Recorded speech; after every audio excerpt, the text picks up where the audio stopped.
India गठबंधन ने पिछले दिनों एक फैसला लिया कि हम इन 14 एंकरों के शो का बहिष्कार करेंगे। इसके बाद हड़कंप मचा हुआ है। चारों तरफ इस बात पर बहस हो रही है कि क्या यह बहिष्कार सही है। एक बहुत बड़ा धड़ा यह कहता है कि बिल्कुल ठीक है, यह काम बहुत पहले हो जाना चाहिए था, और 14 ही क्यों, इसमें तो और लोगों का नाम जोड़ा जाना चाहिए। दूसरी तरफ एक खेमा ऐसा भी है सत्ताधारी दल से जो एक सहानुभूति रखता है और खुद जिनका नाम इसमें शामिल है, उस खेमे के लोग ये कह रहे हैं कि ये लोकतंत्र की हत्या है और इससे देश का नुकसान होगा। इस बात को लेकर के पूरे देश में बहस चल रही है। मीडिया पर पूरे देश में बहस होना ये एक बहुत खूबसूरत दृश्य है, इस लोकतंत्र के लिए अच्छा है। विपक्ष अगर ये आरोप लगा रहा है कि ये नफरती चैनल हैं और ये देश का माहौल खराब कर रहे हैं, इसलिए हम इसमें शामिल नहीं होंगे। और ये 14 एंकर और इनके हिमायती लोग ये कह रहे हैं कि नहीं, हम सवाल कठिन पूछ रहे थे इसलिए इन्होंने बहिष्कार किया, ये लोकतंत्र की हत्या है। इस पूरी बहस पर आप ढेर सारी चीजें देख रहे होंगे और एक समझ और धारणा बना रहे होंगे।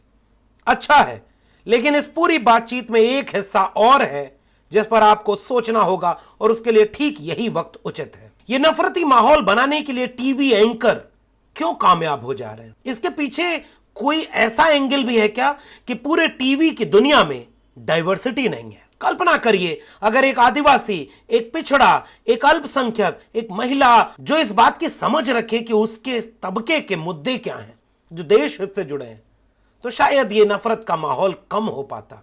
क्या स्थिति है मेन स्ट्रीम मीडिया में डाइवर्सिटी की? कितने दलित, पिछड़े, आदिवासी और पसमानदा तबके के एंकर या बड़े पदों पर इस देश के मीडिया घरानों में बैठे? आंकड़े क्या कहते हैं? और क्या वास्तव में इस पूरे नफरत के व्यापार के पीछे डाइवर्सिटी का न होना ही वजह है? इस पूरी बातचीत पर आज की वीडियो केंद्रित है और डेटा एनालिसिस के साथ, ऑक्सफैम की एक रिपोर्ट के साथ इसकी पड़ताल करेंगे कि असल में अगर आपको इस देश की मीडिया को बेहतर बनाना है, देश के हित में बनाना है, तो असली वजह क्या है उस पर भी काम करना जरूरी है। इस पूरी वीडियो में उसी का एक विश्लेषण करेंगे। स्वागत है आपका मेरे इस सोशल मीडिया प्लेटफॉर्म पर। 14 एंकरों को बाइकआउट करने के पीछे विपक्षी दलों के खेमे ने यह एक तर्क दिया कि हम इनको रोक नहीं रहे कि आप कौन सा शो करें, कौन सा न करें, किस विषय पर अपने डिबेट करें, कैसे आप मीडिया में एंकरिंग करें। हम इसका कोई दबाव इनके ऊपर नहीं डाल रहे। हम ये भी धमकी नहीं दे रहे कि अगली बार जब हमारी सरकार बनेगी तो हम ईडी, सीबीआई करके आपको जेल में डाल दें। ऐसी कोई बात देश में सामने नहीं आई। केवल एक तर्क आया, आप इस देश का माहौल खराब कर रहे हैं। आपकी बहसों से इस देश में दंगे हो रहे हैं। आपकी बहसें इस देश में लोगों के बीच सांप्रदायिकता फैला रही है। आपकी बहसों में इस देश के सरोकारी मुद्दे, महंगाई, बेरोजगारी, शिक्षा, जाति जनगणना, महिलाओं के मुद्दे, आदिवासियों के मुद्दे, मुसलमानों के मुद्दे, गरीबी का मुद्दा कहीं नहीं होता। आप केवल हिंदू मुस्लिम नफरत का व्यापार करते हैं, इसलिए आपके इस बिजनेस व्यापार में हम शामिल नहीं होंगे। एक तो यह बात है जिस पर आपने बहुत सारी बातें सुनी, देखी और पढ़ी होंगी। अब एक दूसरा एंगल मैं यहां से उठाना चाहता हूं। आप जानते होंगे कि अगर जिस देश में यह बात हो रही है, बिजनेस स्टैंडर्ड की रिपोर्ट देखिए, स्टेट ऑफ प्रेस फ्रीडम इन 2023 में अलग अलग देशों का ये रैंकिंग है। जो 180 देश हैं दुनिया के, उन पर एक रैंकिंग की गई है कि सबसे बेहतर अपने आप प्रेस को आजादी दिए हुए देश नॉर्वे है, तो सबसे खराब स्थिति प्रेस की नॉर्थ कोरिया की है। 180वें पायदान पर है सबसे खराब स्थिति, 21.72। और भारत की स्थिति क्या है? 161 यानी 161 पायदान पर भारत है, यानी 36.62 रैंकिंग है। और ये जो डिबेट के पसंदीदा देश है इन नफरती एंकरों के, पाकिस्तान, वो भारत से ऊपर है। जी हां, पाकिस्तान की रैंकिंग 39.95 है। ये स्थिति है देश में आजाद मीडिया की। और G20 हुआ ना, आपको याद ही होगा, इनके प्रिय मित्र जिनके विरोध में प्रचार करने मोदी जी अमेरिका गए थे, अब की बार ट्रंप सरकार बोलकर आए और राष्ट्रपति बन गए जो बाइडेन। और बाइडेन यहां से जाते ही वियतनाम में एक बयान देते हैं, हां मैं नरेंद्र मोदी से मिलकर आया हूं और मानवाधिकार की सुरक्षा और स्वतंत्र प्रेस के मुद्दे पर उनसे बात करके आया हूं। और ठीक उसके बाद ये बहन और इसके बाद आप मीडिया की स्थिति देख रहे हैं। अगर आपका माई गुलाम होगा, आपका एंकर अपने बिजनेसमैन उद्योगपति मालिक का गुलाम होगा और वो उद्योगपति का रिश्ता इस देश के हुक्मरान से बहुत अच्छा होगा, तो प्रेस और मीडिया आजाद नहीं होंगी। उसमें वो मुद्दे कभी नहीं दिखाए जाएंगे जो इस सत्ता के निजाम से सवाल पूछते हुए हों। इसलिए ऐसा होता है। इसलिए किसानों के मुद्दे पर बहस नहीं होगी, शिक्षा के मुद्दे पर बहस नहीं होगी, बेरोजगारी के मुद्दे पर बहस नहीं होगी, देश की गरीबी पर बहस नहीं होगी, इस देश में जाति जनगणना क्यों होनी चाहिए इस पर बहस नहीं होगी। कोई एंकर खड़ा होकर यह बोल देता है, मैं गर्व से कहता हूं मैं सनातनी हूं, और जितनी बहस सनातन पर हुई, कल्पना करिए उस बहस का एंकर कोई दलित होता, उस बहस का एंकर पैनलिस्ट कोई आदिवासी होता, कोई न्यूज एंकर ओबीसी होता, उसकी टोन कतई वही नहीं होती जो इस देश में upper caste upper class anchor की होती है। इस देश में जब हिंदू मुस्लिम के विषय पर डिबेट होती और उसका एंकर कोई आदिवासी इलाके का, कोई बस्तर का व्यक्ति होता, तो वो डिबेट उस पर करने के बजाय इस पर करता कि आदिवासियों को कैसे मजबूत करें ताकि इस देश में आदिवासी मुख्य धारा में शामिल हो सके। जिस दिन कोई एंकर दलित होगा उस दिन वो घोड़ी चढ़ने और मूंछ से मारे जाने पर भी डिबेट करेगा और आईआईटी के बच्चों के सुसाइड पर डिबेट करेगा। फर्क पड़ता है कि आपके मीडिया हाउस में डाइवर्सिटी नहीं है, आपके ऑनरशिप में डाइवर्सिटी नहीं है। कितने लोग इसके मालिक हैं वो सारे के सारे उसी तबके के हैं। जो मीडिया हाउसेस के मालिक हैं वो सारे उसी खेमे के, और सबसे ज्यादा एंकर और रिपोर्टर उसी खेमे के।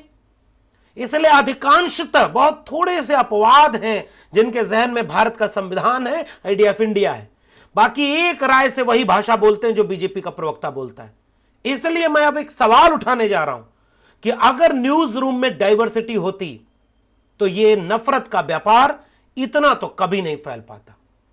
अब इसका आधार देखिए, आपके देश में मीडिया हाउसेस के भीतर स्थिति क्या है। इस पूरी बातचीत का मेरा केंद्र ऑक्सफैम इंडिया रिपोर्ट 2022, ये हमारी पूरी बातचीत के केंद्र। आप स्क्रीन पर देखिए उसकी रिपोर्टिंग। ऑक्सफैम इंडिया और न्यूज लॉन्ड्री ने एक सर्वे किया, रिपोर्ट तैयार की, और उस रिपोर्ट का मजमून रखा who tells our stories matter, यानी हमारी किस्से, हमारे कहानियां, हमारे अफसाने कौन बयां कर रहा है, इससे फर्क पड़ता है। जी, फर्क पड़ता है कि सनातन की बहस पर बहस करने के लिए एंकर कौन बैठा है। फर्क पड़ता है कि जिस दिन दलितों, पिछड़ों, आदिवासियों पर अन्याय अत्याचार होता है तो उस दिन पैनल पर कौन बैठा है। फर्क पड़ता है कि मालिक कौन है। फर्क पड़ता है कि किस्सा कौन सुना रहा है। फर्क पड़ता है कि वो जबान किसकी है जो दर्द को बयां कर रही है, और वहीं अगर वो जबान उस खेमे की हो जिसके दर्द का रिश्ता सीधा जुड़ा हो, फर्क पड़ेगा। इसलिए आइए ऑक्सफैम और न्यूज लॉन्ड्री के सर्वे पर पूरा विस्तार से और गौर से समझिए आपके देश की मीडिया की स्थिति क्या है। ये देखिए, पहली चीज, Oxfam India 90% leadership position in Indian media are occupied by upper caste groups with not even a single Dalit और Adivasi heading Indian mainstream media। एक भी दलित और आदिवासी निर्णायक भूमिका पर, बड़े ओहदे पर नहीं बैठा है। 90% केवल अपर कास्ट बैठे हुए हैं। की नोट में देखिए क्या स्थिति बनी हुई है। की हाईलाइट कह रहा है कि leadership position of 218 served leadership cross print, TV and digital media outlets, 191 were occupied by people from general category। 218 में 191 upper caste. None of the mainstream media houses had people belonging to SC/ST category in leadership role। कोई नहीं है। और 2 from SC/ST category held leadership position in 2 alternative media platform। mainstream media platform में तो कोई है ही नहीं। प्रिंट मीडिया के लिए क्या बात कही गई, लगभग यही आंकड़ा प्रिंट मीडिया में भी सामने हमारे। अब एक दूसरा आंकड़ा आपकी स्क्रीन पर, caste representation among the leadership position of media channel in 2019 and 2022। English newspaper SC 0 19 में भी थे, 22 में भी है।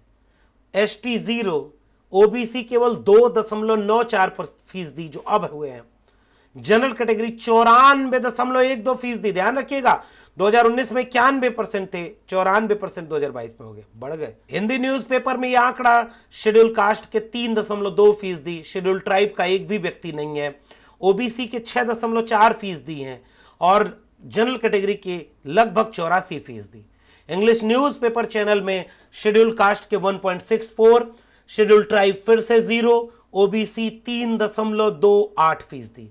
हिंदी न्यूज चैनल में शेड्यूल कास्ट 1.61, आदिवासी हमेशा की तरह 0, ओबीसी 1.61% और जनरल कैटेगरी के 91%।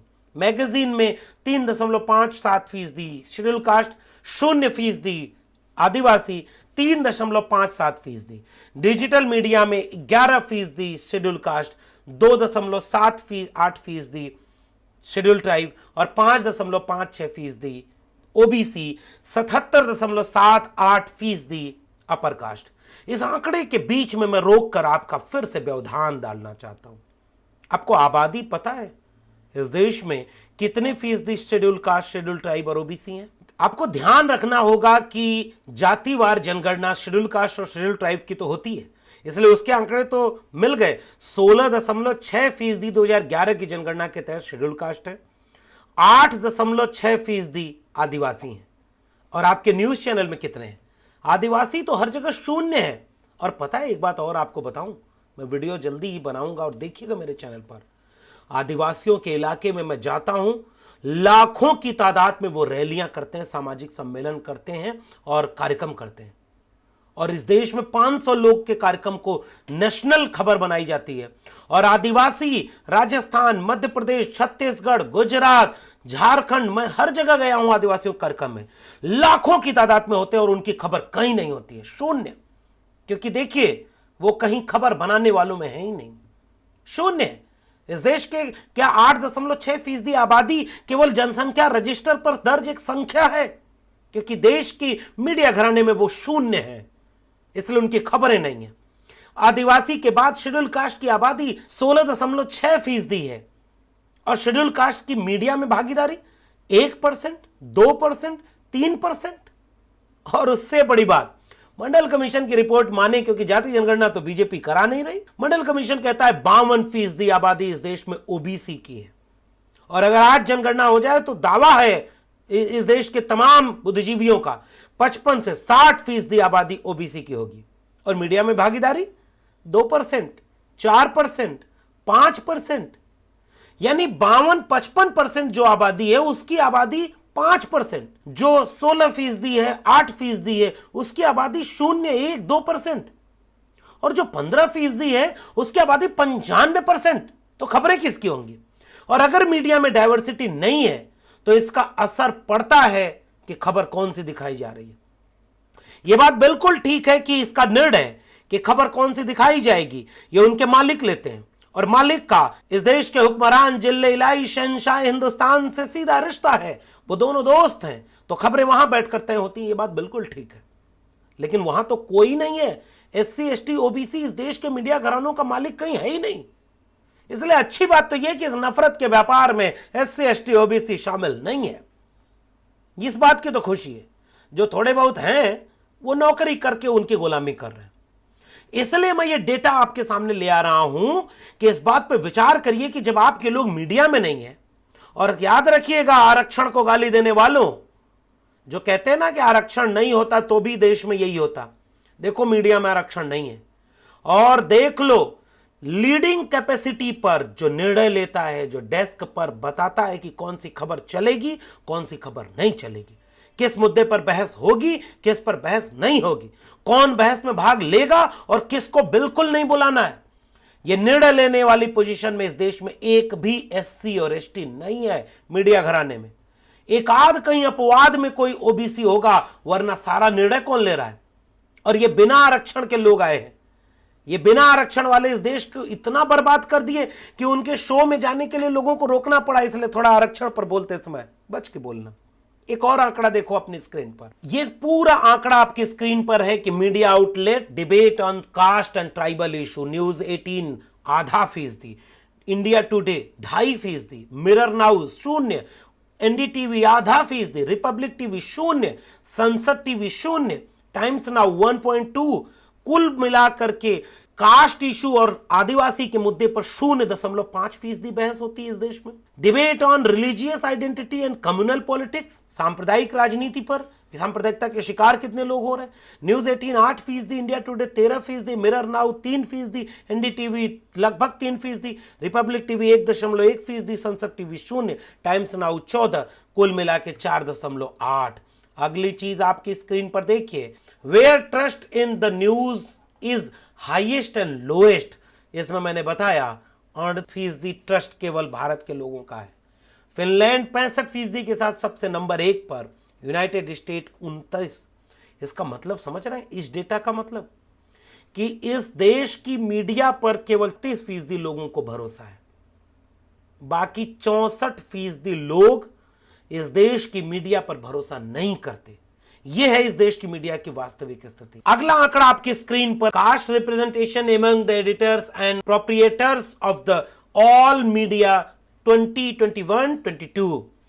इंग्लिश न्यूज़पेपर में 94% अपर कास्ट, 2.94% केवल ओबीसी, दलित आदिवासी 0। हिंदी न्यूज़पेपर लगभग 6.5% ओबीसी, लगभग 3.23% एससी, आदिवासी 0। इंग्लिश न्यूज़पेपर में 88%, 89% upper caste, 3.28% OBC, 1.64% SC, schedule tribe 0। Hindi news channel 91-92% upper caste, 1.64% OBC, 1.64% SC, Adivasi हमेशा की तरह 0। और यही चीज मैगजीन, डिजिटल और बाकी चीजों पे भी लागू हो रही। कास्ट रिप्रेजेंटेशन वाला पूरा आंकड़ा देखने के बाद अगर आप गौर करेंगे तो जो अल्टरनेटिव प्लेटफॉर्म है उसकी भी ये चीज आपकी स्क्रीन पर दिख रही होगी। News laundry, first post, scroll और तमाम खबरें ये जो दिख रही हैं, इन पर भी आप देखेंगे तो गौर करेंगे कि ये यहाँ भी डाइवर्सिटी नहीं है। First post, news laundry, scroll, Swaraj, the मूक नायक, एक ऐसा चैनल आप देख रहे होंगे 50% SC, 50% OBC. The news Mint 25%, Quint में कोई नहीं है, 100% वही लोग हैं। द वायर 83-84% लगभग वही लोग हैं। कुल मिला लें अगर तो ये अल्टरनेट मीडिया हाउसेस पर भी 81% upper caste, 5.41% OBC, 2.70% ST, 5.41% schedule caste के लोग हैं। और इस पूरे आंकड़े को गौर से देखिए, 2022 की डाइवर्सिटी है। मैं फिर से कह रहा हूं, ये आंकड़े आपके बीच में लाने का मकसद क्या है। विपक्षी दलों के गठबंधन ने अगर 14 एंकरों का बहिष्कार किया तो इससे एक मैसेज जाएगा कि आपकी इस नफरत के व्यापार में हम शामिल नहीं है। लेकिन एक बात और याद रखिए, इस बहिष्कार के बाद अगर वाकई आप चाहते हैं कि मीडिया में सुधार हो, इस देश में लोकतांत्रिक मीडिया ऐसी हो जो देश के मुद्दे उठाए, तो इस देश के मीडिया घराने में हर एक तबके की नुमाइंदगी होनी चाहिए। गांव कस्बों के लोग, उनके ख्याल और विचार के लोग हों, ताकि सनातन पर बहस हो तो जो टीका लगा करके भगवा वस्त्रधारी कोई साधु भेष का एक पाखंडी बाबा बैठ करके जो भाषा बोले, न्यूज एंकर भी वही भाषा बोले, भाजपा का प्रवक्ता भी सनातन पर वही भाषा बोले, और सब मिलकर के जो विमर्श करने वाले लोग हैं उनको गुंडा, आतताई, देश विरोधी घोषित कर दें। अगर यही डिबेट चैनल में होगी तो देश में आग नहीं लगेगी तो क्या होगा। वहां अगर एक आदिवासी, एक दलित, ये सारे बैठे होते तो डिबेट का स्तर कुछ और होता। इस देश में अगर न्यूज चैनल का मालिक अगर कोई आदिवासी रहे तो क्या मजाल के आदिवासियों पर कोई बात ही ना हो। महिलाओं के मुद्दे पर सेंसिटिविटी केवल इसलिए कि नुमाइश की चीज बनाकर उन्हें पेश कर दिया जाए। इससे आगे बढ़कर के महिलाओं के गंभीरता के मुद्दे डाइवर्सिटी से आएंगे, ओबीसी के मुद्दे डाइवर्सिटी से आएंगे। जाति जनगणना पर जब पैनल में डिबेट हो, सारे एक ही जाति के लोग बैठ करके कहें कि जाति जनगणना से जातिवाद बढ़ जाएगा, वहां अगर कोई अच्छा वैचारिक संविधान वाला ओबीसी बैठा होता, दलित बैठा होता, डिबेट ये नहीं होती। सांप्रदायिकता पर डिबेट में शायद ये लोग नकार देते कि हम ऐसे डिबेट में भाग नहीं लेंगे। देश को अगर बचाना है, मीडिया को बचाना है, तो विविधता लाइए, डाइवर्सिटी लाइए। इस आंकड़े और इस पूरी बातचीत के साथ यही कहना आपसे था। आपको ये बातचीत कैसी लगी कमेंट बॉक्स में जरूर बताइएगा। फिर मिलते हैं किसी और विश्लेषण के साथ, तब तक के लिए बहुत बहुत धन्यवाद।